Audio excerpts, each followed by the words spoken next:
Welcome back. Well, viewers of our show are no stranger to the name Dennis Coyle, the American unjustly detained by the Taliban in Afghanistan for more than 1 year. On just the second day of our show, we asked President Trump about his case. What is your administration doing to get him home? Well, if you give me the name. Dennis Coyle. Okay, well, you give me some information, I'll take care of that. Do you have any response or message to the Taliban for who continues to hold him for no crime, for simply Well, I'm not being happy in about them holding anybody, and especially if he's not guilty of anything. President Trump did take care of it, and his administration secured Dennis's release in March. We are grateful that he returned home safely and excited to have Dennis Coyle join us for his first sit-down interview since being freed, along with his sister, Molly Long. Dennis, great to see you. You've been free for 6 months, or six weeks, rather. Last time we saw you were on the plane doing an interview with NewsNation and Chris Cuomo, but it's so wonderful to see you here in person. So welcome home. How has it been being back home? I'm very appreciative of being here, Katie. I'm appreciative of all you've done through NewsNation and giving opportunity for my sister to communicate. So thank you for that. I've been back 6 weeks. Of course, I'm appreciative. 14 months, I long for the day to reconnect with my mom, with my family. So that's a great blessing. And then I'm blessed with many friends who've prayed for me throughout the country, beyond. So reconnecting with them one by one. Yeah, so yes. You were in Taliban captivity for more than 400 days. Correct. When they came in, what was it like? Where were you when they came to get you? Who came to get you? What did they tell you when they were taking you into captivity? Yeah, thanks. I was at home. Typically, I go to work during the day. You probably know my work is linguistic. We support with education, language development. That particular Monday, I was at home. You call it like our apartment guard, but that's a strong word, just someone who watches the front door. He came up at one point with a little bit concern in his eyes and asked if I knew where a particular friend was, said no, and then he came up about 15 minutes later and there were 10 Taliban, their intelligence office guards, and they arrested me. Were they armed? They did not show weapons. I'm sure they knew that I did not have weapons. They took quickly everything out of my pocket, and then 2 of them took me out of the home, put a blindfold on me, and took me to the first home I would be at that first night. And then they went through my home that night. Did they tell you at all why they were taking you hostage, what your alleged crime was? No, there was not that night. Of course, there's awareness that others have been taken in the past. So one thing that became very true very early on, even day 11, one of the more friendly investigators, he came to me and he said, this will take a long time, and I don't mean months, I mean years. So that communicated to me that there was a political component to it. Even under Afghan law, someone must be charged within a couple weeks. I was never charged of anything. So it was pretty strong inside of me from day 11 on, meaning February 8th, 2025, that there was a large political element to me. When were you able to talk to your family and let them know that you had been taken hostage, or did you talk to them? Did the Taliban speak with them? I appreciate that. Not for quite a while. Yeah, first days were difficult. I asked to talk with my mother, and my mother's 83 years old. Much concern for her, asked to communicate with my family. That did not come. First letter I got was a great joy in my life. It came from Molly, received it June 25th, which was the 5-month mark. So that was very precious to me, and I was also able to write a response letter, which gave my family proof of life. So that was the first contact. For sure the first 5 months were the most difficult. That was probably a relief, no doubt, to you to get that letter back. What was that like for you, Molly? It was, Katie. It was terrifying. Those first 5 months, we didn't know if he was alive, having no contact, not knowing what was going on, trying to navigate a system that we don't understand and deal with a regime that is just taking American citizens for political gain. At that point, we also were realizing that this was political hostage or hostage diplomacy and trying to figure out what that meant for our family and how to fight to get Dennis back. So Dennis, you keep talking about dates that you recognized, that you knew, 10 days in, 5 months in. So were you able to count the days? You knew that you were going to be, you knew what the day was, or at least how many days you had been held captive? Some people say I have a gift, like for numbers. I've always kept a calendar. It lists different key dates, Western calendar, Afghan calendar, Arabic calendar, days I have to certain ages. So maybe that helped. I got a notebook from day about 10 onward, so I could write them down.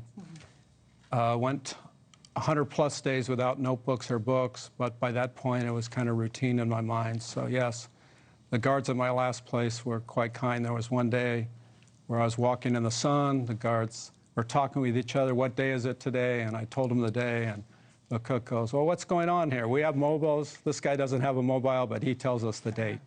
So it's maybe sometimes, very impressive. Maybe a sometimes irritating gift for my friends. So yes. Molly mentioned that this, of course, was a political hostage-taking. They never charged you with the crime. They never even told you why you were being taken. But you had been in Afghanistan for many, many years. Can you tell us what you were doing there before, in the lead up to this? Right. I first went to Afghanistan in 2008. I became aware of the country through the early 2000s, of course, after 9/11. I prayed for the region. My studying has been, my master's is linguistics. Country has very large illiteracy. It seemed like a good fit. The door came open for a visa, so I went in 2008. We supported education, especially all language groups. My part was language survey, collecting data, documenting on 4 of the different languages in country.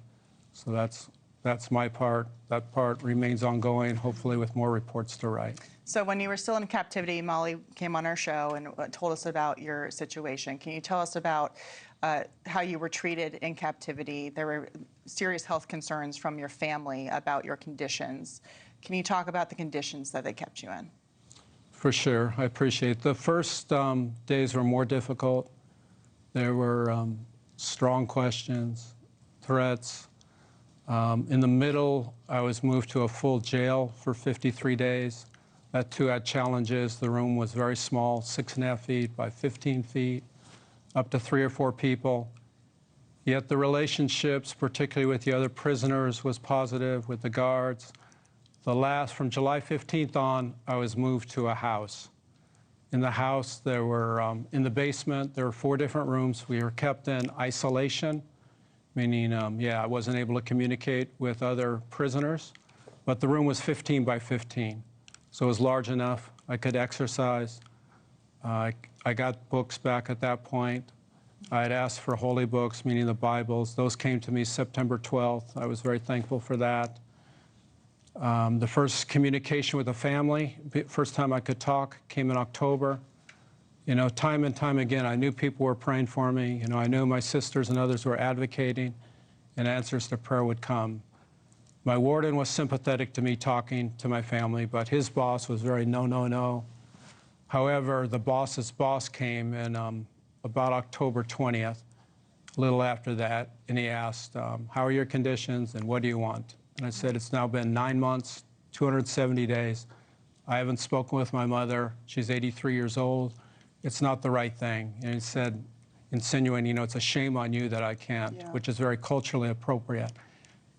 And he was a good man. He kind of bowed his head almost with a little shame, and he said, it's possible. And 3 days later is the first time I spoke with my sister, Patty. Amazing. And then my mom. And all right, that was great. Let's talk about when you knew you were coming home. Very good. Tell us about who came to you and which room you were in. Was it a phone call? Was it a person who came to you? What was that like, and where did you go after that? Was it a quick process to get to the plane? One thing that's crucial is that many people advocated. So Qatari representatives came twice to meet with me. They brought letters from home, letter even from Senator Risch from the Foreign Relations Committee. They were great encouragements to my heart. UAE was instrumental in facilitating also. I'm very appreciative that way. Of course, many people in Congress, executive, legislative.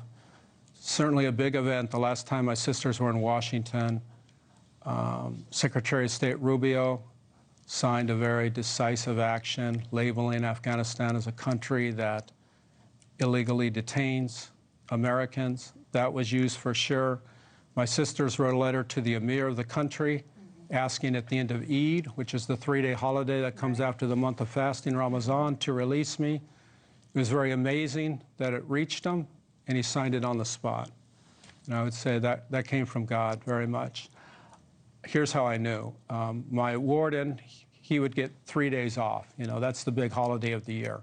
So he'd get 3 days away from the home we're in. He came back early. So I knew something was up. So he came down in my room that third night and he said, "How you doing?" He said, "Well, how's your bed?" I said, "Well, wait a second, sir. You haven't asked me these questions in 8 months. Something's going on." Yeah. He said, "What do you want?" And I said real strongly, "The last 5 times I've talked with my sister, it hasn't happened on that night. I wanted to, because she goes to where my mom lives. We can talk together." And he paused. You know, there was a mutual respect between us. A young man, young son, trying to make the best of life. And he looked at me, and then he kind of has a dry humor, maybe like I do, and he goes, "Maybe it would be better if you go be with your mom that day." So that's when I first knew, you know, and there's kind of an expression. It came from a famous hockey match. When the match was tied, the announcer says, "It looks like we're going to overtime, but we're not there yet." Yeah. So I thought, well, it's looking good, but we're not there yet. Right. I didn't get my hopes too high, but yet I knew he came back early. So he came back 3 days later, put my backpack down, my digital equipment, and said, "Pack, we're going to the airport in 1 hour." That's So how I then you knew. got on the That plane. was Tuesday the 24th of And March. we saw you on that plane, and then you touched down on American soil, and we saw the footage of you hugging your family for the first time. What were you thinking when your feet hit the ground? Well, of course, the privilege to be back in my homeland, you know. Everything I have in my life comes from the country I was born into. You know, I'm very blessed. Of course, economically, the freedoms we have, so much more appreciated. Me even making decisions spiritually, I had many opportunities for that. Many people in the world don't have that. So all those freedoms there. And then, of course, the joy for my mom and then my family to see them. It was very meaningful, yes. Molly, I know that you worked hard with the administration officials behind the scenes for many months. Do either of you have anything to say to the Trump administration, Secretary Rubio, the president, now that Dennis is home and they've worked to get a lot of hostages back to America? We do, very much. Thank you for that opportunity. We know without a doubt President Trump being in office, being decisive to say that all Americans come home was a comfort to our family from the beginning. We knew under his administration we would see Dennis again. We were sure of it. We have great thanks for President Trump, Secretary Rubio for signing and making decisive action, Gorka, Adam Bowler, the list is long, the State Department. Dennis mentioned the embassies, Katie and NewsNation as well. We have a huge debt to you all for making our case public, helping Dennis to be a human case in our family, helping us navigate. And it's bipartisan. This should be important to all Americans. Absolutely. And we're under the best commander-in-chief that I think will go down as best president in history. And so we're very thankful to have had Dennis come out currently. And yeah, I've received that blessing. I was at the State Department yesterday. We were as a family, and it certainly showed their care and their depth of work these 14 months.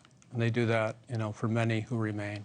Yep. All I right. can give one maybe humorous account, if that's okay, quickly, Sure. that how I found out. Patty had asked me, my sister, older sister, if it was okay to go public in January. I felt at peace about that.